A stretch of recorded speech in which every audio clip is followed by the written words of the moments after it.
Subscribe to this channel and share among your friends for more religious, knowledge-rich and historic lessons, durus and tafsir. السلام علیکم ورحمۃ اللہ وبرکاتہ نحمدہ ونصلی علی رسولہ الکریم اما بعد. محترم سامعین و ناظرین، 12ویں پارے کی ابتدا میں اللہ رب العزت نے قرآن مجید کی عظمت و جلالت، اس کی شان، اس کے وقار، اس کے معجز ہونے، دنیا انسانیت کو اپنے سامنے بے بس کر دینے کا تذکرہ فرمایا. قرآن مجید میں 3 جگہ پر اللہ رب العزت نے قرآن کے منکروں کو چیلنج کیا ہے کہ اگر تمہیں لگتا ہے کہ قرآن محمد صلی اللہ علیہ وسلم نے لکھ دیا ہے، اپنی طرف سے بنا دیا ہے، تو تم بھی زبان و ادب کے جاننے والے ہو، تم بھی لے آؤ اس جیسا کلام. پہلی چیلنج میں کہا کہ تم بھی اس جیسا قرآن لے آؤ، سارے قرآن جیسا قرآن لانے کا چیلنج کیا، کوئی جواب نہیں آیا. دوسری مرتبہ چیلنج کیا کہ 10 صورتیں لے آؤ، ایسے قبول نہیں کیا گیا. پھر تیسری مرتبہ 1 صورت لے آنے کا چیلنج دیا گیا، قبول نہیں کیا گیا. قرآن کریم کے سامنے عرب جو اپنے آپ کو بولنے والا کہتے ہیں، جنہیں اپنی زبان و ادب پر فخر و غرور ہے، جو ساری دنیا کو گونگا کہتے ہیں، وہ لوگ قرآن کریم کی ایک مثال بھی پیش کرنے سے عاجز و بے بس رہے. قرآن ایسا معجز کلام ہے. تو 12ویں پارے کی ابتدا میں قرآن کریم کے اس ایک چیلنج کو یہاں بیان کیا گیا اور توحید و رسالت و آخرت کے مضامین کو بیان کیا گیا. یہ سورۃ ہود چل رہی ہے، سورہ ہود بھی مکی سورت ہے. اللہ رب العزت نے اس میں توحید، رسالت، آخرت کے مضامین بیان فرمائے. قرآن کریم کا ایک انداز یہ ہے کہ قرآن کریم دلائل جہاں پیش کرتا ہے تو دلائل کے بعد واقعات کی طرف بھی آتا ہے. قرآن جہاں احکام بیان کرتا ہے وہاں پر قصص اور امثال بھی بیان کرتا ہے.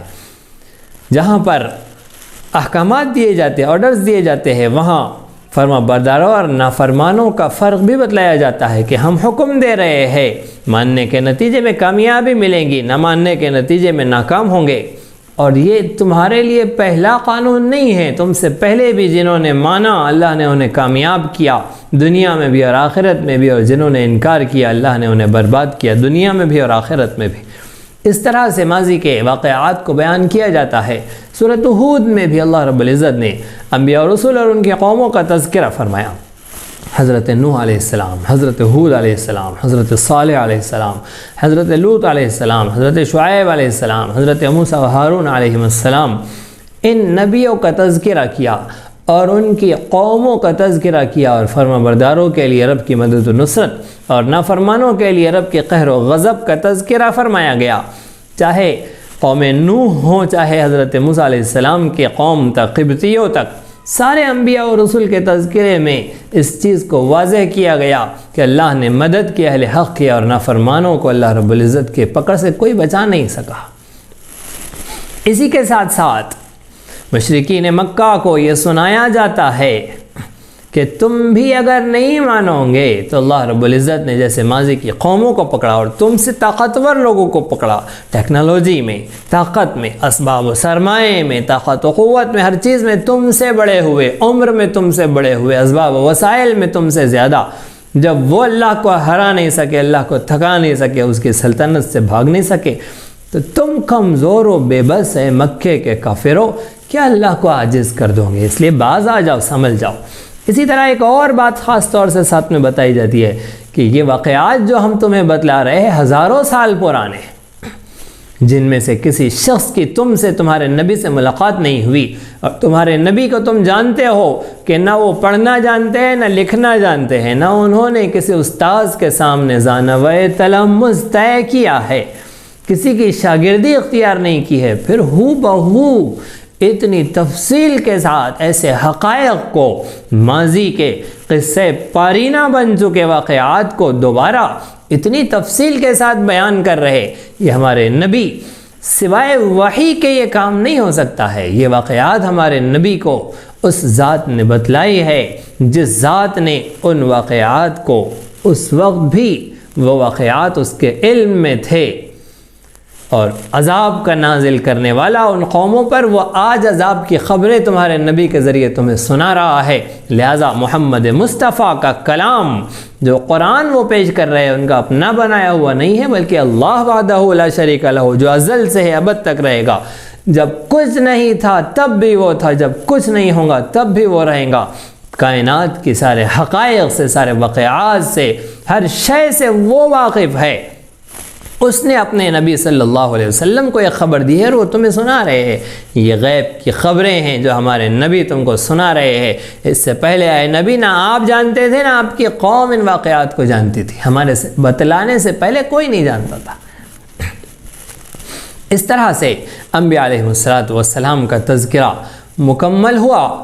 آگے سورۃ یوسف بیان کی گئی۔ حضرت یوسف علیہ السلام کا واقعہ مفصل شروع سے لے کر آخر تک ایک جگہ پر بیان کر دیا گیا ہے، ورنہ دیگر انبیاء علیہ السلام کے واقعات اور ان کے واقعات سے خاص احکامات و نصیحتیں قرآن کریم میں منتشر ہے، پھیلی ہوئی ہے جگہ جگہ، اور اس تکرار کی وجہ سے جگہ جگہ حضرت موسیٰ کا نام، قرآن کریم کے 28 پاروں میں حضرت موسیٰ علیہ السلام کا تذکرہ مل جائے گا، اور کہیں پر بھی اس تکرار کی وجہ سے ایک تکلیف نہیں ہوتی ہے، تکدر پیدا نہیں ہوتا ہے، بلکہ ہر جگہ جہاں تذکرہ ہوگا وہاں ایک نیا پیر آیا ہوگا، ایک نیا انداز ہوگا، ایک نئی نصیحت ہوگی، ایک نئی جامعیت ہوگی۔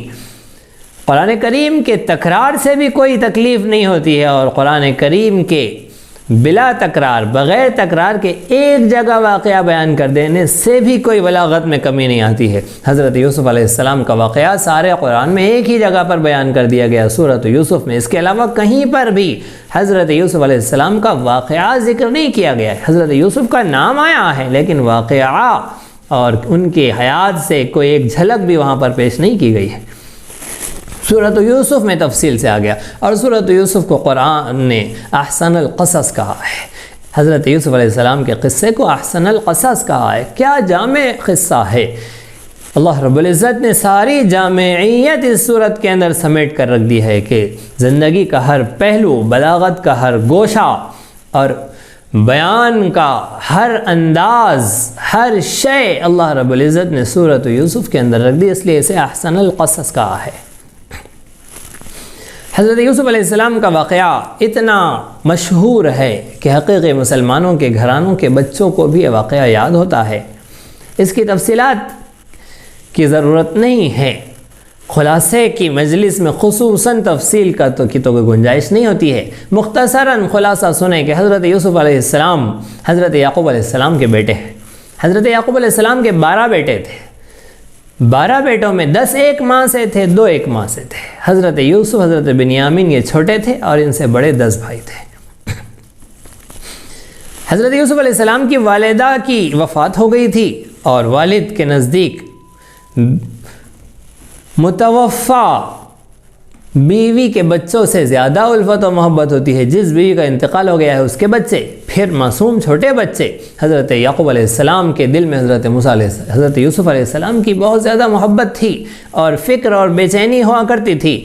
بھائیوں کو اس محبت کی وجہ سے حسد پیدا ہو گیا، اور خصوصاً جب کہ حضرت یوسف علیہ السلام نے خواب دیکھا اور اپنے والد بزرگوار کو سنایا تو اس محبت میں اور اضافہ ہو گیا۔ حضرت یوسف علیہ السلام نے خواب دیکھا، کہا اے ابا جان میں دیکھ رہا ہوں کہ 11 ستارے اور چاند سورج مجھے سجدہ کر رہے ہیں۔ ابا جان نے کہا کہ بیٹا اپنے بھائیوں سے واقعہ مت سنانا۔ حضرت یوسف علیہ السلام معصوم بچے تھے، بھائیوں کو واقعہ سنایا اور والد کی محبت کو دیکھا تو والد صاحب سے اجازت مانگی کہ ہم کھیلنے کے لیے یوسف کو لے جانا چاہتے ہیں۔ والد نے منع کیا لیکن پھر بھی انہوں نے اصرار کیا اور ٹھیک ہے کہہ کر والد نے بھیجا۔ وہ لے گئے اور پھر ایک اندھیر کنویں کے اندر حضرت یوسف علیہ السلام کو ڈال دیا۔ حضرت یوسف علیہ السلام کنویں میں ہیں اور ایک تجارتی قافلہ آیا، اس نے پانی کے لیے ڈول ڈالا اور ڈول میں حضرت یوسف علیہ السلام کو پایا، لے جا کر مصر کے بازار میں فروخت کر دیا، اور وہاں عزیز مصر نے حضرت یوسف علیہ السلام کو خریدا، اپنے گھر لے گئے۔ عزیز مصر کے گھر میں آپ کی پرورش ہوئی، جوان ہوئے تو عزیز مصر کی بیوی زلیخا آپ پر فریفتہ ہو گئی۔ حضرت یوسف علیہ السلام کو گناہ کی دعوت دی، آپ نے اس کی دعوت کو ٹھکرا دیا۔ اس نے سازش رچی حضرت یوسف علیہ السلام نے اللہ رب العزت سے دعا کی کہ اللہ مجھے اس سے زیادہ تو قید خانہ پسند ہے۔ حضرت یوسف علیہ السلام کی یہ دعا ہوئی۔ عزیز مصر اپنی بے عزتی اور ذلت کے خوف سے حضرت یوسف علیہ السلام کو قید خانے میں ڈال دیا۔ یوسف علیہ السلام کے قید خانے میں اخلاق اور وہاں پر بھی توحید کی دعوت سے قید میں موجود لوگ آپ کی دعوت سے اور آپ کے اخلاق سے متاثر ہوئے اور حضرت یوسف علیہ السلام سے محبت کرنے لگے۔ دو قیدیوں نے خواب دیکھا، آپ کو سنایا، آپ نے اس کی تعبیر بتلائی، اور تعبیر کے نتیجے میں وہ قیدی جسے حضرت یوسف علیہ السلام نے کہا تھا کہ تم بادشاہ کو شراب پلاؤں گے، اس کے محل میں جاؤں گے، وہ محل میں پہنچ گیا۔ بادشاہ وقت نے خواب دیکھا اور بڑی پریشانی کے ساتھ اپنے محل کے جاننے والوں سے کہا، تو ان لوگوں نے کہا کہ بس یہ اپنے دن بھر کے خیالات ہیں، اس سے زیادہ اس کی کوئی حیثیت نہیں ہے۔ لیکن وہ شخص جس کو خواب کی تعبیر کی بنا پر محل کے اندر ڈیوٹی ملی تھی، اس نے بادشاہ سے کہا کہ بادشاہ سلامت، میں ایک شخص کو جانتا ہوں جو آپ کی تعبیر بتلائے گا۔ اس نے کہا کہ ٹھیک ہے، بلا لے آؤ اس شخص کو۔ وہ آیا، حضرت یوسف علیہ السلام کو جیل میں خواب سنایا۔ آپ نے کہا کہ میں ضرور بتلاؤں گا، اور آپ نے خواب کی تعبیر بتلائی۔ بادشاہ نے آپ کو اپنے محل میں بلایا۔ آپ نے کہا کہ جب تک میرا ماضی کا کیس اور مجھ پر ڈالا گیا الزام صاف نہیں کیا جاتا، دنیا کے سامنے میری برات کا اعلان نہیں کیا جاتا، تب تک میں نہیں آؤں گا۔ حضرت یوسف علیہ السلام کی برات کا اعلان ہوا۔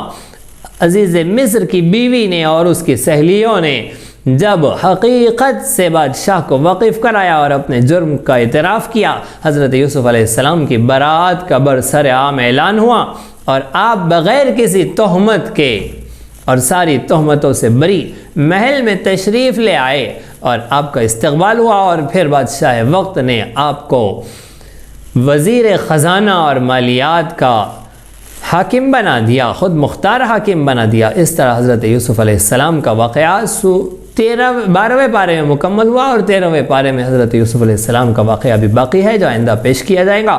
اللہ رب العزت ہم سب کو انبیاء اور رسول کے ان واقعات کو جاننے کی، معلوم کرنے کی، اپنی نسلوں کو انہیں بتلانے کی، اس سے آگاہ کرنے کی، اور اس سے مل رہی نصیحت و عبرت پر عمل پیرا ہونے کی توفیق عطا فرمائے۔ اسی طرح دینی، علمی، اصلاحی اور تاریخی دروس و بیانات سے استفادے کے لیے آپ کے اس چینل کو لائک، شیئر اور سبسکرائب کریں۔ یہ نغمہ حور جنت ہے، یہ ساز تم کو